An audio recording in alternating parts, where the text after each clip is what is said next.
السلام علیکم بچوں، جیسا کہ آپ جانتے ہیں ایام فاطمیہ کے سلسلے میں ہماری کلاسز جاری ہیں۔ کل ہمارا عنوان تھا باغ فدق کیا ہے، اور آج کا ہمارا عنوان ہے رسول خدا صلی اللہ علیہ وسلم نے باغ فدق حضرت فاطمہ زہرا علیہ السلام کو کب دیا گیا۔ بچوں،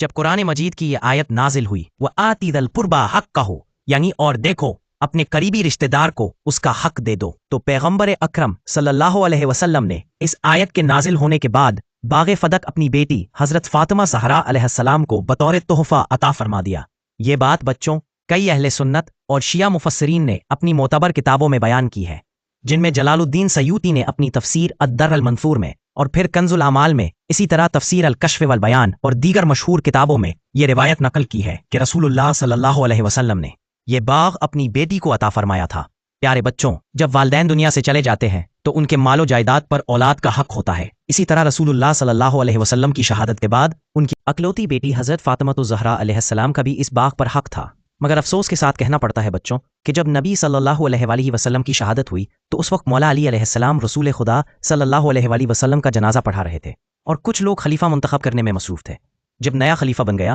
تو اس نے حکم دیا کہ باغ فدق سے مولا علی علیہ السلام اور حضرت فاطمہ الزہرا علیہ السلام کے ملازمین کو ہٹا دیا جائے،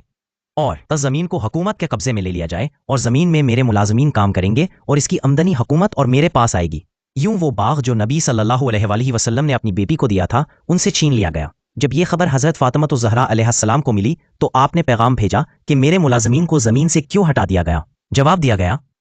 یہ زمین اب آپ کی نہیں رہی، کیونکہ نبیوں کی کوئی وراثت نہیں ہوتی، جو چیزیں وہ چھوڑ جاتے ہیں وہ صدقہ ہوتی ہے۔ بچوں، بی بی فاطمہ الزہرا علیہ السلام نے کئی مرتبہ اپنا حق مانگا تو ان سے گواہ مانگے گے، تو بی بی فاطمہ علیہ السلام نے گواہی کے طور پر مولا علی علیہ السلام، ام ایمن، امام حسن علیہ السلام اور امام حسین علیہ السلام کو پیش کیا،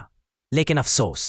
ان کی گواہی قبول نہ کی گئی۔ ہر بار بی بی اپنا حق مانگنے گئیں، مگر ہر بار انہیں خالی لوٹا دیا گیا۔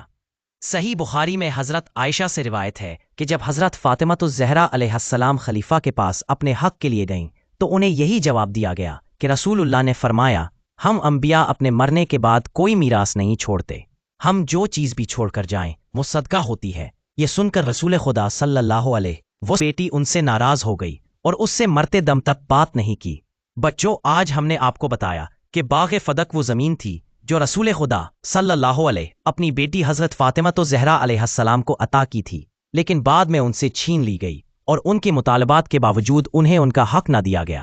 کل ہم بات کریں گے کہ جب بی بی فاطمہ الزہرا علیہ السلام نے اپنا حق لینے کے لیے دربار کا رخ کیا تو وہاں کیا ہوا۔